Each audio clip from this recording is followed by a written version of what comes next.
Welcome to Baseball and Coffee with Tino and Aaron. This is, I believe it's episode 7. We're covering outfield 2, which is outfielders in our league, outfielders 17 through 32. How's it going, Aaron? Six, good. Part 6B. Exactly. Any quick coffee thoughts?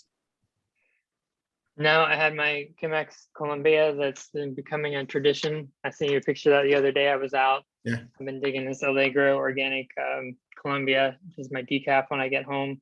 That coffee in the morning, that was really nice this morning. So that's what I had. What did you pour this morning? I heard you were brewing coffee before we started. Yeah, I just had it's called the Blues Blend from Walla Walla Roasting Company. It's a full city roast.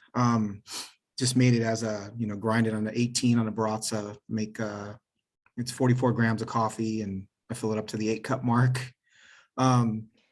Nice basic pot of coffee. One thing I want to cover later on down the road is I did go through, they have a little drive through, and I got a 4-shot 8-ounce Americano. Just as is, black. It's one of my kind of like a big Italiano, one of my favorite coffee beverages. And coffee was great, but the bigger thing is, at some point I'd love to discuss the service component of coffee and what it means, as far as kind of socially what coffee means, but also how does the service component change the flavor of the cup? Because I hadn't been to the roastery proper in a number of months, and going to the drive-through, they immediately started asking questions about my family and friends, and I forget how important that is, or that can be, as far as building business and creating community. It was pretty cool. Yes, that's awesome. Cool. So, all right, shout out to Matt with his Dunkin' Donuts coffee this morning, wherever you are, Matt. Absolutely. Thinking about you. Love me some Dunkin' too. So what'd you find overall with this outfield 2? Man, I struggled finding players I liked in this range. Yeah, I mean, there were some players I liked, but I could count them on one hand. Yeah, it was a struggle for me to really get excited about potentially rostering any of these guys. What about you? I agree. I found really boring high OPS, no speed players. I found lots of injury risk, and I found a number of lottery tickets. I think the difference between this tier and the first tier is that everybody in this second tier has warts, right? They have things that I don't like about them. There are a couple of players that I will target, but I can't say that there are very many of them that I would push up from their current ADP. So who'd you have in your first tier of these second outfielders? So my first tier, I had 5 players, kind of a mixed bag, different types of players. None of them were perfect. It was JD Martinez, Nick Castellanos, Giancarlo Stanton, Starling Marte, and Jesse Winker. If you remember last time, I was having a minor crisis because I had 3 players for 2 spots. I ended up putting Tyler O'Neill and Louis Robert as my last 2 in that first tier, kind of that power speed, high swing and miss, high volatility. And then I moved Castellanos to the top of this tier just because he doesn't bring any speed. It's unknown where he's going to play. I'm looking at him and Martinez. They were eerily similar. I mean, their OBPs, their K rates, their launch angles, their exit velocities, their barrel rates were all eerily similar. JD Martinez forecast for 31 home runs and Castellanos 30. So I decided for the known over the unknown. We know where JD plays. We know he's going to play every day. Castellanos, but I mean, that's literally a toss-up for me at the top of that tier. And then Stanton and Marte are both one category players.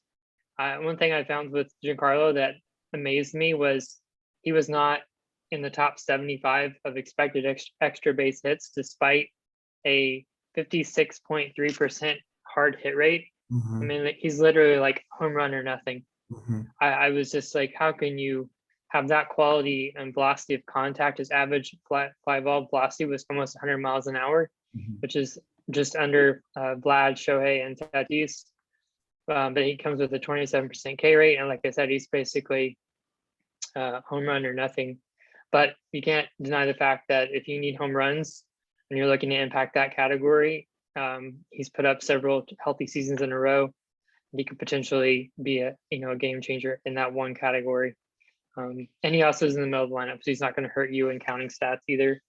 Marte, similar story, but also but in stolen bases instead of home runs. That is his carrying tool. He had a career year in terms of OBP, and that was really driven by his BABIP. His walk rate didn't change that much. So I feel like his OBP is going to regress a little bit off last year, but his speed is showing a slight decline, but his savvy and ability to read pitches and steal bases, I feel like it's a skill that he owns at this point. So I have him conservatively at 33 steals, which is pretty far off of what he did last year, but 33 steals in our game is valuable. That's someone I also would want to build around, but if you're looking to impact that category, that's someone that is going to do that at a high level. Again, his quality of contact and what he does with the bat is pretty average. And the last player in this tier for me was Winker, who has some platoon issues, but in terms of production per plate appearance, he really stands out to me. His WRC plus, his quality of contact, his walk rate, his lack of strikeouts, his launch angle was 11%, so just under optimal. Almost a 900 OPS, plays in amazing ballparks, 28 years old. So he's going to lose some playing time. But as I looked at the players in this next tier after him, again, I know I'm not going to get 550, 600 at bats, but I feel like I'm going to get 500 really great at bats and really high quality ratios and really great production. So just a really nice left-handed hitter. But won't have quite the volume of the players in our first grouping this Sunday. Cool. I think we're pretty aligned. Obviously, I had Marte and Castellanos in my outfield one. Castellanos over JD Martinez mostly because of age. I understand the unknown of where Castellanos is going to play next year, but I did take the age component into consideration, and I don't think he's silly enough to play in a park like Comerica next year, given what it did to his statistics. So tier one for me in outfield 2 is Giancarlo Stanton, JD Martinez, Jesse Winker, and George Springer. You were pretty eloquent as far as explaining Stanton. It's hard to ignore 40 home run power and 99th percentile average exit velocity, 100th percentile max exit velocity, and hard hit, 91st percentile barrel, but he strikes out a ton. He doesn't run. He walks at 11 point, or Bad X has him at 11.4% walk rate next year, which is good, but not great. So to me, he's a 3-tool player, 250 to 270 if you're lucky. Could he be 270, 40 home runs? Yes. And it doesn't sound great, but he's better than, in my opinion, better than the other players in this that we're talking about today. JD Martinez, again, I won't repeat what you said. One thing that I did see that I didn't quite anticipate was a 14.5% swinging strike rate last year. I guess I conceptualize him as a better hitter with less swing and miss. 17-degree launch angle is great.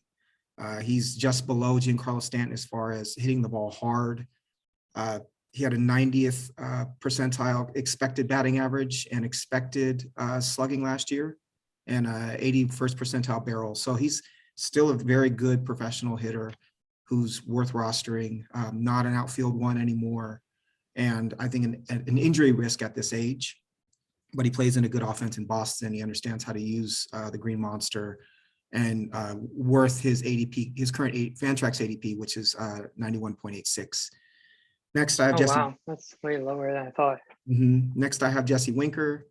The only thing to add with Winker, or the two things to add with Winker, are his OPS last year versus left-handers was 572, and his OPS versus right-handers last year was 1.070. So do not start him against left-handers, plain and simple. He also, or when looking at ballpark, the 3-year rolling average for a Great American Ballpark for home runs for left-handed hitters is 133. So left-handed power at Great American Ballpark is an incredible value. And so if you can have Winker, watch the platoon, and start him if you're in a daily lineup league, and start Winker against right-handers in Great American Ballpark, you'll have incredible results. There's something to be said for his lack of plate appearances, but if I can pair him with other outfielders that are going to get more plate appearances, I would love to have him and the control of playing him in the right situations. And then lastly, I have George Springer. His current Fantrax ADP is 59.88, which is much, much higher than the other three outfielders that I talked about. I don't see him as a value at the 60th pick. He's had injuries. He had injuries last year. He's 32 years old. He's playing in Toronto, which means he's on turf, and he doesn't have the speed that he used to. So while he hits the ball hard, he has sprint speed, I think there's a lot of unpredictability as far as injuries go. Again, as far as playing on turf and coming off an injury, his skill set is too strong to rank him any lower than this, but I certainly won't be picking him at pick 60. So that's the end of my tier 1. Yeah, a couple things on Winker and Stanton. Winker's the OPS versus lefties. He's had 2 decent years in 2018 and 2020. 2020, which of course was a shortened season, and he's had 2 terrible years. So yeah, really volatile. And then I was looking at Stan's XBA because you mentioned like he could spike a 270. He's had a 296 XBA once, and he also posted in 2020 the shortened season a 268 XBA. So he's gotten close twice. So that is a potentially realistic outcome for him. He's almost done it twice. Very interesting. To your next tier. All right, it's going to get real bumpy. Bumpy just because there's not a lot of consistency in types of players or value, but and I also think I'm going to be probably pretty far from ADP or general consensus here. My next player at the top of my next tier was Mitch Haniger. Mitch plays every day, plays in the middle of the lineup, accumulates counting stats, is a good barreler of the ball, does strike out 24% of the time. But I think in this range, someone who accumulates that and can post 800 OPS is not going to hurt you, is a value here. And that's why I placed him where I did. There's nothing that stands out to me about him, but just a good solid 3rd or 4th outfielder. The next player I had is AJ Pollock. His drawback is that he is off injured, as you kind of described with Seager. Some people just have that body that gets tweaked easy, and he's clearly demonstrated that he's one of those people. But not dissimilar from Winker, the per plate appearance production to me has been really, really fantastic the last 2 years, and I think he's going to benefit from the DH, and I don't see any reason why he can't do what he did last year again. He was in the top 50 in expected extra base hits, and his run value production was pretty elite. The only person who is better in this group was Winker in terms of per plate appearance production. But obviously it comes with risk. And then our next player was Tommy Pham. Tommy is a player I really love, just the way he plays, but also his on-base skills. He does not reach. He doesn't strike out. He has a little bit of power. He has a little bit of speed. His barrels really underperformed last year. And I looked for some of that to bounce back. We don't know where he's going to play. But to me, he's a power speed option with great on-base skills, where if he lands with the right team and will have a lineup in this group with all these question marks, I would love to have him as someone who I can count on for on-base runs and steals. And then I'm trying to decide here. I think that's my last player in this tier. Okay. I like it. It's Pollock is interesting. They're 2 very different players, because Pollock has had a 7% walk rate last year, and Pham had 14% walk rate. Pham doesn't chase 19% chase rate, whereas Pollock had a 38% chase rate. So 2 very different types of players. I don't have either of those 2 outfielders in my outfield 2, but I like the difference, and Pham certainly has the track record to consider at this point. I would have to dig more to see if his 229 average was luck or deterioration of skill, but I like him a lot. So my tier 2 is I have Kyle Schwarber next, and then Haniger, and those are the 2 outfielders in my tier 2. I have Professor a love for players like Kyle Schwarber. Optimal launch angle, 15.4 degrees, 11% swinging strike rate, walks a ton, 90th percentile for average exit velocity, 98th for max exit, 93rd for hard hit, 94th for expected slug, 96th for barrel, on and on. So he's a slugger with very little speed, but I think his hit tool is a little better than he's been given credit for. It'll depend on where he ends up, as is the case with Castellanos and some others, as to whether we see him kind of fulfill his true power potential. But he's 28, and we might be looking at a career year this year. I think he can leapfrog, potentially. He has the talent to leapfrog into the outfield 1 category if he plays in a park with a short right field porch and is able to realize a little bit more of his hit skill. To me, everything is there from a metric standpoint to see him take another jump. His current ADP, Fantrax ADP, is 118.71. So when you compare that to George Springer's 59.88, give me Kyle Schwarber all day long. And then Haniger, there's nothing really more to add. He's kind of your prototypical right fielder with a little less quick twitch, if you want to call it that.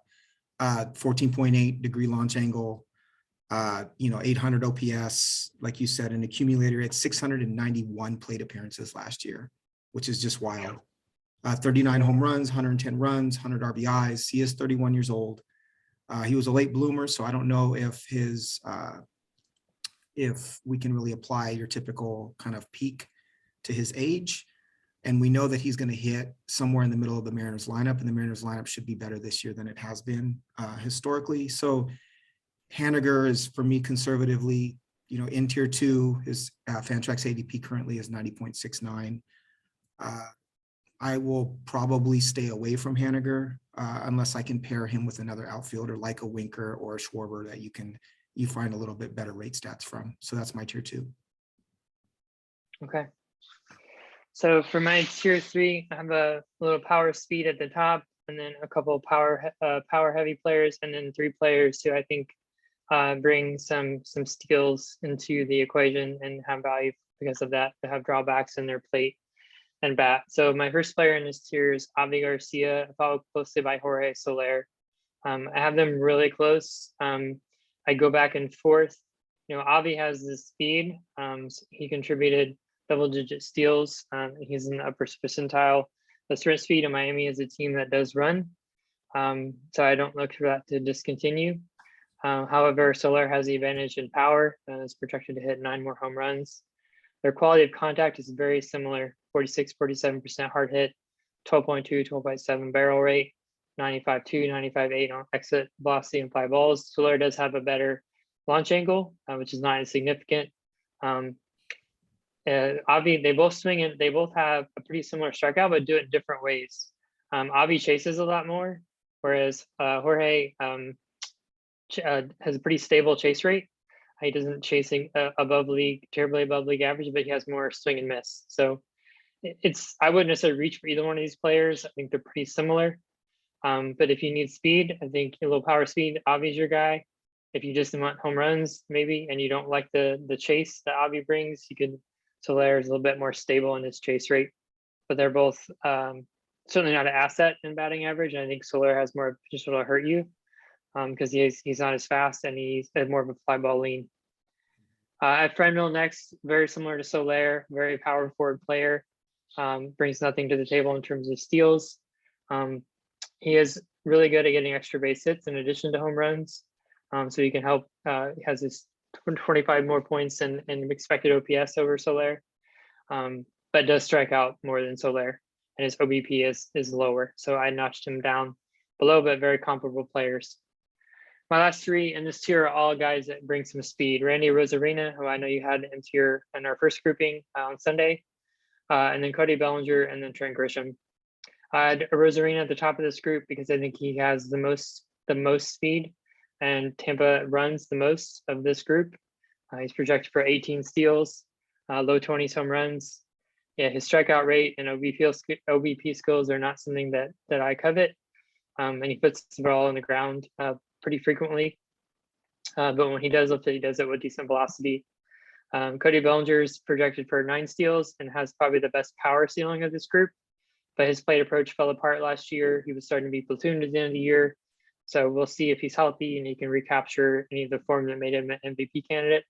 Certainly seems like a lottery ticket at this point, but he does bring, I think, speed as part of his game. And if you're looking for speed down in this area and want a little bit of a power ceiling, you might be your guy. And then Grisham was my last player in this group. Grisham has the worst launch angle of this group, but he has the best plate approach. His OBP skills are far and away the best of this group, and his projected for 16 steals. So if you don't want to take the power ceiling, you just want over on-base speed, he's probably the safest of the 3. But kind of pick your type here, what you want, but 3 speed guys here at the bottom of this tier for me. Mm-hmm. I envisioned when you said pick your type, going up to a 7-Eleven fountain, soda fountain, and choosing Mountain Dew or Pepsi or root beer.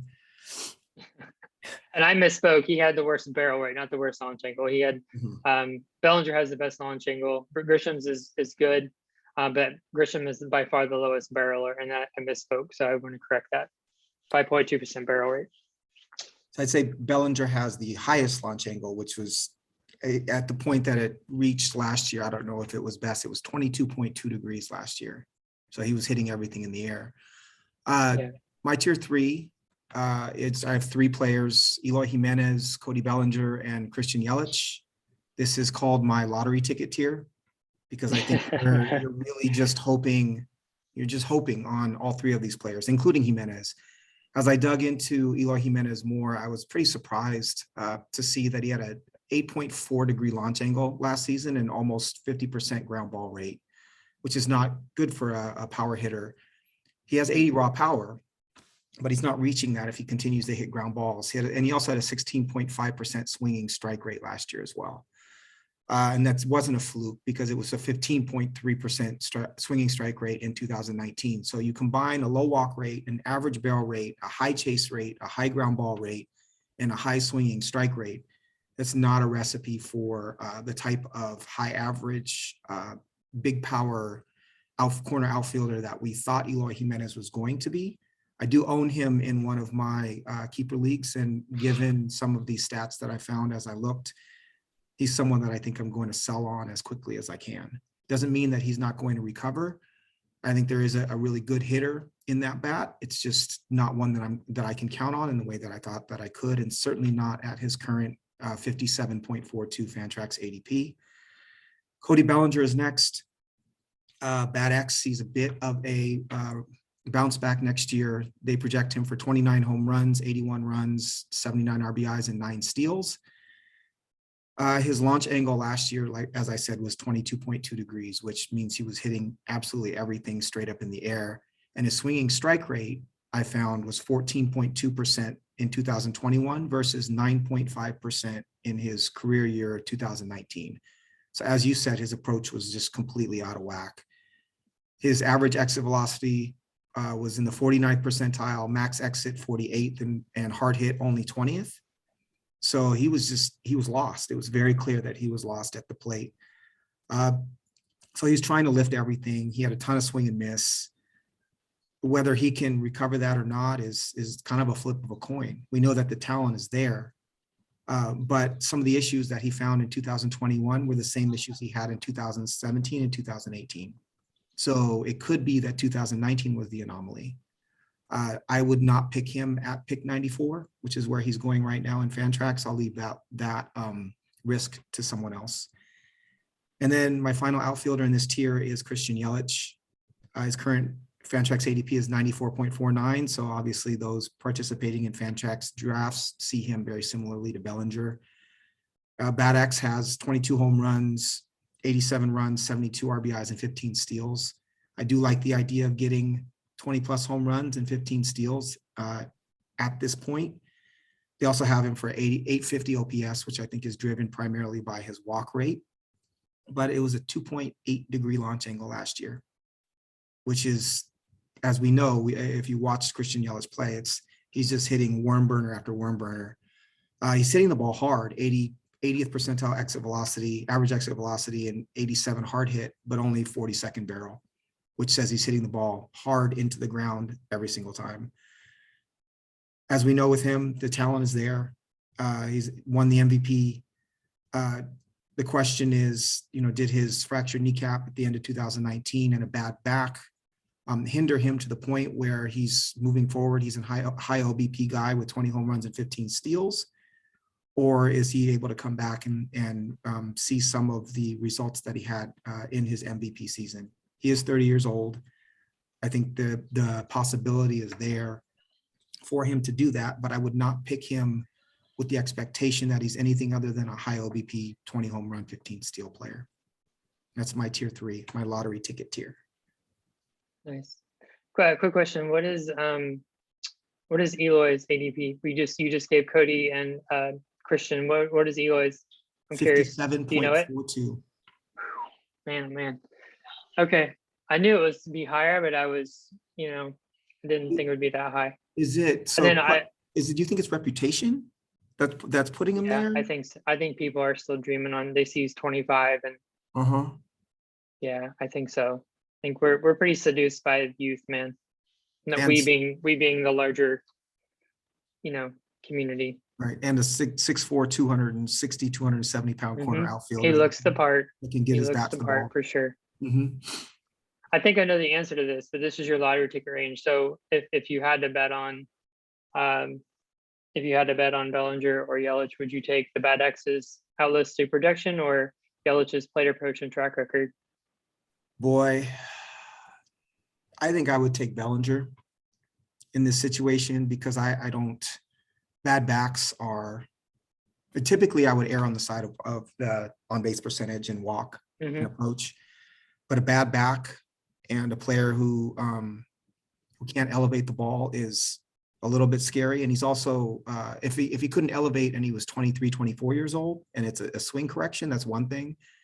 But I think that's the player that he is. Whereas Bellinger is, it could be as simple as seeing an LA psychologist and getting his mind right, and then a little bit of a swing tweak to level out his swing, and he's right back to hitting 35 home runs. I also like the offense that Bellinger plays in, right? And so if he's hitting second, third, fourth in that LA offense, they can kind of lift him up. So I would bet on Bellinger, but probably not until closer to 120 and 130 as far as pick range goes. How about you? I would take Yelich. You would? I would take the plate skills and the premium lineup spot and the shirt, all those things. Yeah, I would. And I know that, backs are backs are a buzzword and people get alarmed by it, but Bellinger's shoulder injury was also not insignificant. You use your shoulder and everything that you do as well. So for me, I would take the bankable approach on base and steals and hope for more. But anyway, yeah, that's me. Did you expect me to say Bellinger or Yelich? I expect you to say Yelich because we're OBP brothers, but that's all right. Right. I love it. All right. So is this is your last tier here? My last tier. So my last tier was Eloy Jimenez. And before I get my last player, I want to make it clear that Tino and I play in an OPS league, not a batting average league, because if we did play in a batting average league, this player would not be my last player in this tier. It's Joey Gallo. So Eloy and Joey were my last two.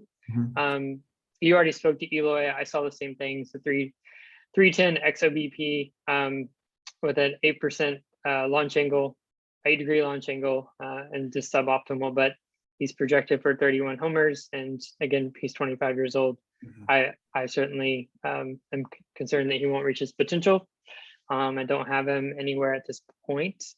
I wouldn't look to acquire him at the price that you just shared. For me, Gallo is not obviously the kind of player that appeals to me. However, he's projected for 40 home runs. He's not a 0 in steals, and he, because of his walk rate and his power, is an 858 OPS. So in an OPS league, he is an asset, no matter how much I'd want to cover my eyes when I look at the rest of his stats and see the 34.6% K rate and the possible sub 200 batting average. But again, in an OPS league, it's not something that I feel like that can be ignored, no matter my distaste for the profile. if this was a batting average league, he wouldn't be in this tier, probably not even in the next one. So that rounds out your outfield too, correct? Yeah. Yeah, Right. my honorable mentions were Benintendi and Meadows in that order. Uh-huh. So if Gallo is a batting average league, I'd move Gallo out and move Benintendi up. Mhm. So I have 7 outfielders in my tier 4. I'll go over them really quickly. I've Benintendi at the top, Meadows, Andrew Vaughn, Jorge Soler, Grisham, Dylan Carlson, and Ryan Mountcastle. Benintendi is a discovery that you made when we were looking for outfield depth in NFBC. It was pretty startling to me to see, that a player with kind of 20 home runs and 10 steals was readily available where he was.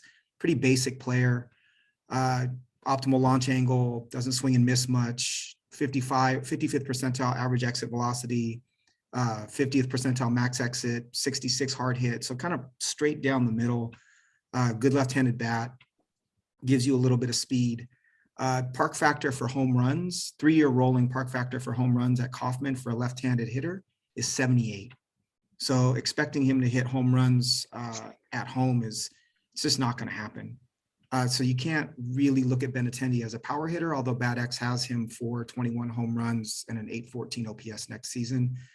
For me, he's a really nice outfield 3, outfield 4. Outfield 3, especially in a 16-team league such as ours, he's not going to hurt you in any way, and he's going to give you double-digit steals. Next is, and also his current Fantrax ADP is 204. Next, I have Austin Meadows. I think he's bright and shiny to a lot of folks because he had 106 RBIs last year, but everything else looks pretty rough. BATX has him for 26 home runs, 73 runs, 80 RBIs, and 7 steals next season. He had a 15% swinging strike rate. And then his average exit velocity was actually below average at 48th percentile. Expected batting average, 28th percentile. So he's not quite I think the slugger that we thought he was going to be when he was drafted by the Pirates. To me, he's more of a middling player who had opportunity in Tampa with a good offense to drive players in. And so that RBI total is really kind of showing up for us. He has a ton of uppercut in his swing. His launch angle last season was 21.7 degrees. In 2020, it was 24.2 degrees. So he's got the same issue that Cody Bellinger does as far as having too much of an uppercut swing, and he doesn't steal. So for me, he's a stay away. He is entering his age 26 season, so he should be hitting his peak. One other warning sign is they said he's on the block, that Tampa Bay is looking to trade him. So when Tampa Bay or Houston or the Dodgers are looking to get rid of a player, for me, I want to start asking some questions as to why, because I trust their organization. Andrew Vaughn is next, 192, current Fantrax ADP of 192. We're looking for progression from him. He's 23. He struggled mightily against right-handers last year with a 610 OPS. Against left-handers, it was a 938 OPS. He had a 10-degree launch angle, but he hits the ball incredibly hard. 82 average, 82nd percentile for average exit, 94 for max, and 91 for hard hit last year. 72nd for barrel. So he's hitting the ball hard and hitting it everywhere. He also, has been graded out as a 65 or 70 hit tool from scouts' perspective across the board. And he's 23 years old. So this is a really big season for him to determine whether he's going to be a strong side platoon guy who you can play against right-handers with middling stuff, or if he's truly going to be the 300 hitter with 30 home runs that we think he can be, and that his draft position at number 3 overall said he was going to be. I trust him as a player that can continue to grow. He was a first baseman throughout his career for Cal Berkeley. He was a first baseman, considered to be a first baseman, and they brought him up and plopped him in left field because of Eloy Jimenez's injury. So he's learning a new position. He didn't play any minor league ball, and was expected to hit at times in the middle of that White Sox lineup that was in contention. So take some of those pressures away, give him a year of major league at bats under his belt, and let's see what he can do. But he's one that I would consider elevating quite a bit within this outfield 2 rank if he shows anything within the first couple of months. And he's someone that I would target much higher than pick 192. Jorge Soler, you covered. Who's next for me? He's just your typical slugger, 99th percentile max exit, 83rd average exit.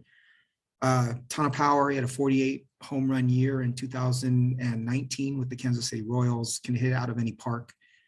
Kind of fits this tier as far as I'm concerned, with Stanton and some of the others that are 3-tool players. Not someone I would typically have on my team, but if I'm looking for cheap power, he's someone who I would consider. Definitely not comfortable if he's my outfield 2. Trent Grisham is next. You covered him really well. Interesting to me that I think I saw him more as a little bit more of a power player when he was a prospect with the Brewers. And I think San Diego saw him that way when they traded for him. And he looks more of a Benintendi type with a little bit less average and a little bit more propensity to take a walk. There is some opportunity for growth with him. He does hit the ball quite a bit. He's 7.8% swinging strike rate.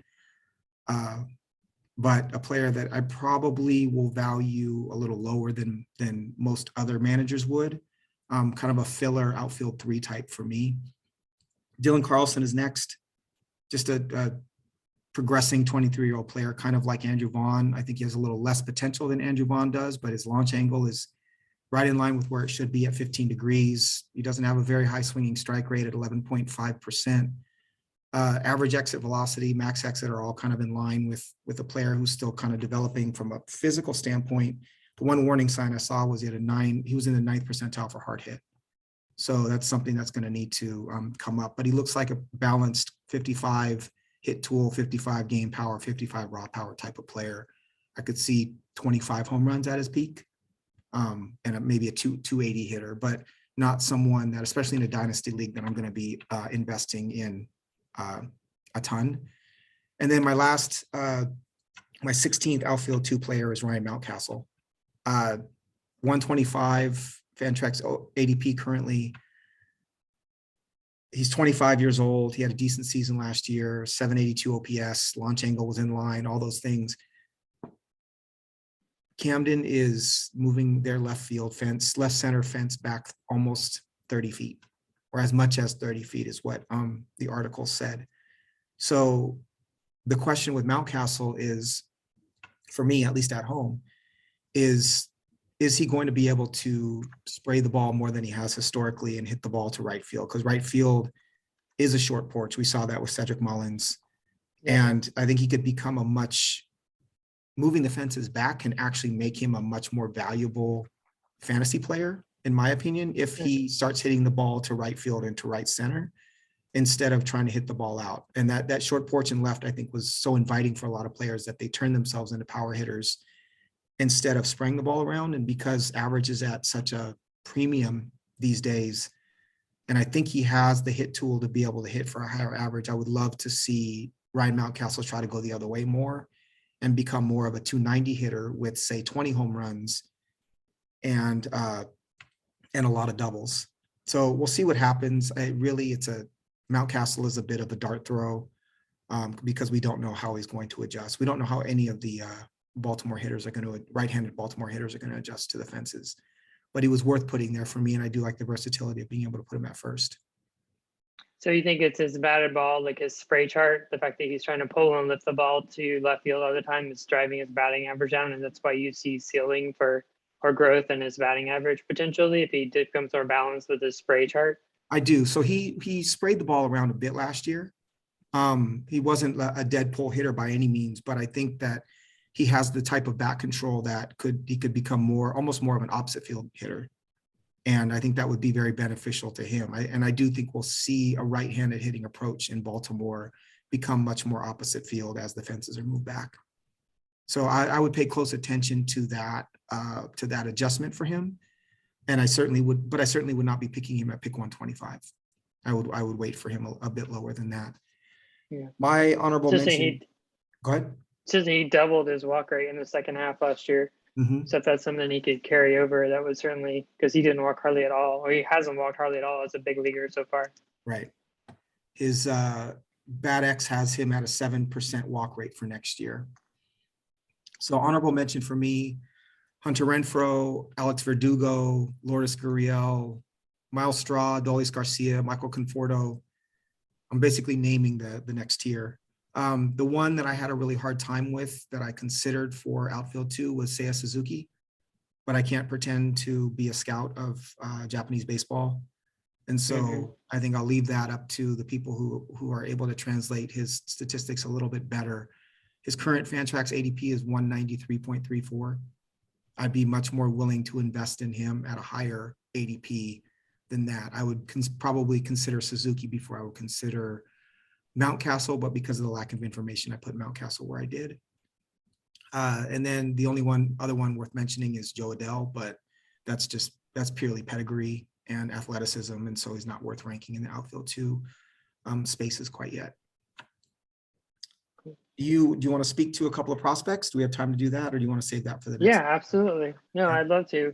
I wanted to think about Benintendi to bring it full circle on your last tier. Mhm. He posted his lowest walk rate of his career last year, so I know that he's evolved his approach. And there was a pretty significant injury in there as well. And he came out of Boston. He was trying to lift the ball a lot there at the end of his time in Boston, and then he got hurt. So it'd just be interesting to see now that he's sort of stabilized in the lineup and with that team. I'd be interested to see, do we see that more of those on-base skills that we saw early? I'm not predicting that, but certainly he posted his career worst. So when he has a track record of a good walk rate, I would expect maybe that to regress back to his norm. So it'd be kind of interesting to see. I just see if he can grow that part of his game for next year. I wonder, because like you, yeah, go ahead.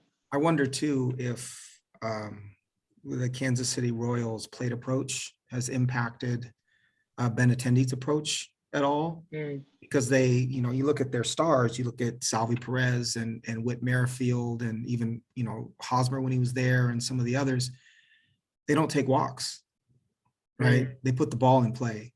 And so I wonder if that was part of the Kansas City approach when they traded for him, was to get him to swing the bat a little bit more. It also makes me wonder about, Vinny Pasquantino and Nick Prado, if their approaches are going to change once they make it to the major leagues, or if that approach was something that they've started to do away with a little bit and teach something a little bit different now. It'll be interesting to see. Yeah, for sure. That's an interesting idea that they're really important, stressing the importance of swinging, putting the ball in play as an approach. So utilizing their speed, because they are a very fast team and they run a lot. So I love that about them. Yeah. So prospects in the outfield. So I shared top four last week. I have 6 more players I would love to just quickly touch on that I'm interested in for Dynasty and for prospecting future outfielders. And then number 5 was Colton Cowser. He was a first-round draft pick of the Orioles, as we just talked about a moment ago, with Mountcastle and the changes of the ballpark, as well as Mullins our last pod. He's a left-handed bat, so he's only rated as a 45 raw, but he's also potential 70 hit. Has a great approach, really doesn't swing outside the zone, so he's seen as a really high floor, but also potential really high ceiling player. And that really appealed to me. Again, playing in that ballpark, I mean, as you just outlined, we've talked about left-handed power plays up in that park. So even if he's just slightly above league average with a really strong hit tool and a really great approach, he's really interesting to me, and he is expected to stay in center field for the first part of his career. So, you know much about him? Does he interest you at all? He does. It's funny because I think if Matt and I took an over under as to where you would have ranked Colton Cowser, I think it would have been 5.5. And nice. He's a very he fits our profile as far as being able to be selective at the plate and find the right pitches to hit. And I do think that Baltimore, if they keep their dimensions the same, will add probably 5 to 8 home runs to his yearly average from a home run standpoint. My question about Cowser would be more like, what is his ceiling, right? And what are you looking for philosophically? What are you looking for in rostering prospects? And that may be a question for another time, but I know for me, we have 5 minor league slots in our 16-team league. And what is it that we're valuing in those 5 slots? A player like Kauser is, I would say, a high floor, kind of middle ceiling type of player who doesn't necessarily have superstar potential, but is going to be at peak in outfield too, right? Is that worth keeping in one of your 5 slots? That, again, that's a question for, maybe we save that for our outfield 3 conversation. But the reason why I don't see him, I don't put him in my top 10 is exactly that. It's not that I don't think he's potentially a really good outfielder, but I have Jaron Duran as my number 10 because I see 40, 50 steal potential. And that, to me, that upside is worth more to me than the high OBP 15 home run player. But I do like him from a skill standpoint. I absolutely love him. And I think, if he was a Seattle Mariner from a fan standpoint, I would be more than happy to have him on the team. Right on. Thank you. Brennan Davis was my next outfielder. I know we discussed him a little last time. His K rate spiked last year when he got to AA.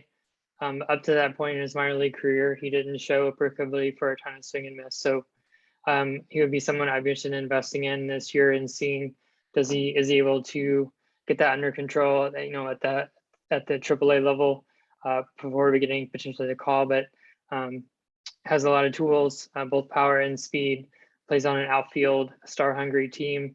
And so he would be someone I'd be interested in grabbing and seeing if he can reel in the strikeouts that he showed last year. But again, he doesn't have a track record of that. So I'd be interested in investing and seeing, can he get that reeled in? But it seems like, for everything I read, he's a really super hard worker, kind of a gym rat, and has a lot of exciting tools. Mm-hmm. Robert Hassel was my next player on my list, number 7. Just an all-around smooth athlete, good plate approach, good swing. Doesn't have the loudest tools, but should stick in center. Was he a first-round pick of the Padres? I know he was picked pretty high, but pretty far away. He's only 20, but seems like a pretty polished player and can move quickly. And then my last 3 players are all high ceiling power players. I have Alcantara for the Cubs, Pajes for the Dodgers, and Blair for the Guardians. All these players have 60 or 70 power tools with questionable hit tools and how much they're going to get to it. However, they all have above average plate approach. So Alcantara is probably the most athletically gifted. He's 6'5", long levered, really good athlete. Just a matter of, can he get to the barrel control to get to his power? But he was a big part of the return, and they got for Rizzo. And he's, from what I've read about, he seems like a really exciting player. Pajes is in the Dodgers organization. He kind of went all Cody Bellinger. His launch angle this year was over 22%. He was trying to lift the ball so much, and it worked. He hit a lot of home runs, but kind of like what we speak to in these organizations that we trust, I trust that LA can work with his good plate approach and get his launch angle fixed. And he has a lot of power, and they seem to get the most out of all of their players and continue a pipeline to their big league club. So he'd be someone I'd be interested in seeing again. Can he get that launch angle fixed and take that power and approach up to the next level? An interesting player for me.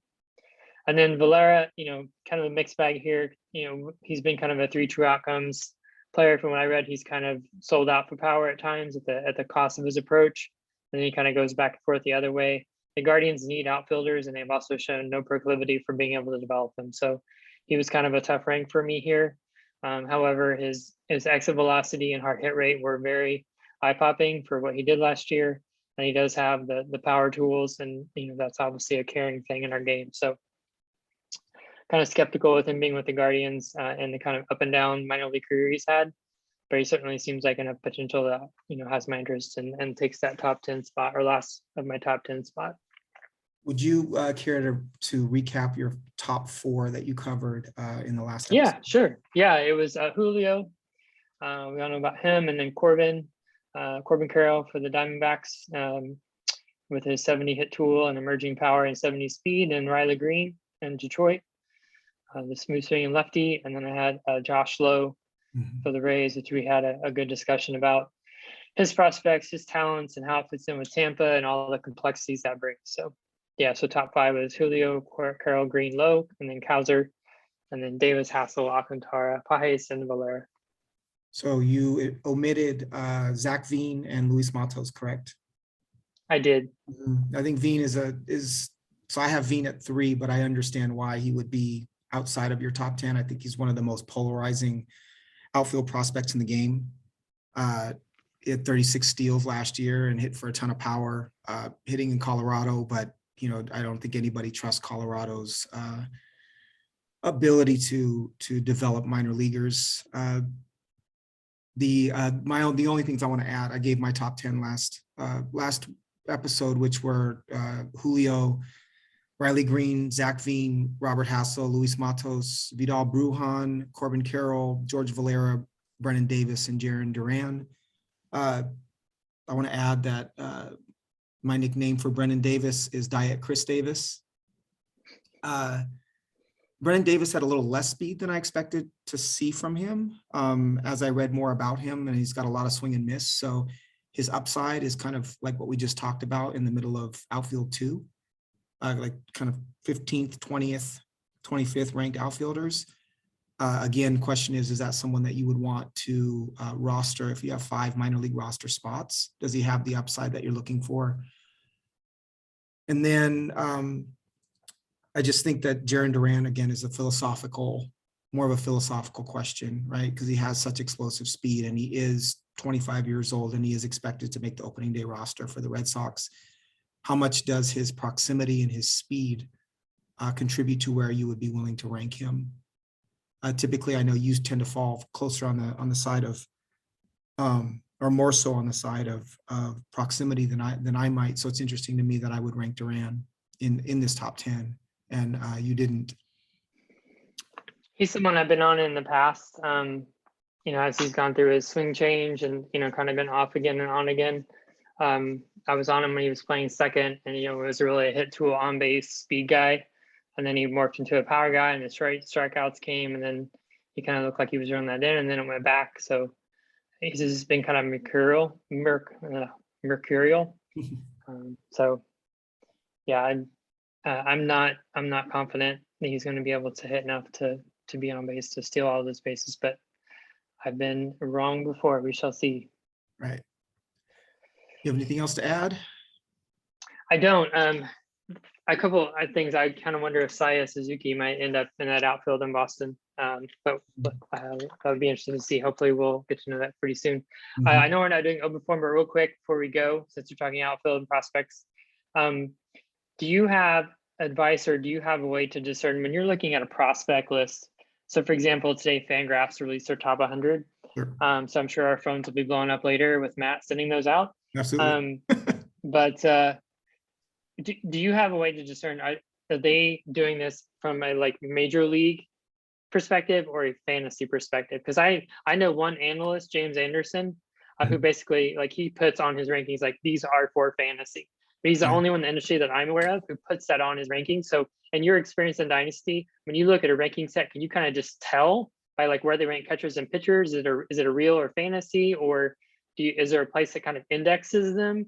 Because sometimes for me, it's just hard to get a sense of, because every list has different priorities and different kind of slants on things. And I feel like it would be helpful to assimilate them to know what lens are they evaluating these players through. Right. So Fangraphs, I know, their prospect lists are real life and not fantasy. I tend to, so for me, it's obviously I look for whether they're explicitly called out. Obviously that's the first step. Next step is how much do they talk about defense and why? So if we're talking about defense without alluding to the fact that it impacts plate appearances, then I typically like baseball. But it's usually, so I think are real life baseball. And then, RotoWire and some of those others obviously are in the middle. So ESPN and CBS Sports will typically let us know whether they are fantasy or not. So for me, it's mostly looking at the way they're labeled. But the one thing that I do wish I had was if each website spoke about a little bit more in depth about their approach to scouting and why and how they arrive at their rankings. So, if we're working the 20/80 scale, for Fangraphs, what is a 70 hit tool? What does Yeah, that look yeah. like? Give me 5 players that fit in that bucket so I can really have an idea that we know there's no calibration aids. And so Yeah. we need a little bit more help to understand that better. But for me, again, I think it's just kind of working with past knowledge, knowing Fangraphs is primarily a real life site. BA is primarily a real life site. Prospectus, I think it obviously is too, but they'll call out when they're dynasty rankings or fantasy rankings. Cool. Great perspective. All right, friend. Thank you. It's great. Absolutely. Thank you. We'll see you See you next in time. NFBC, Bye. GFBI. We will. All right.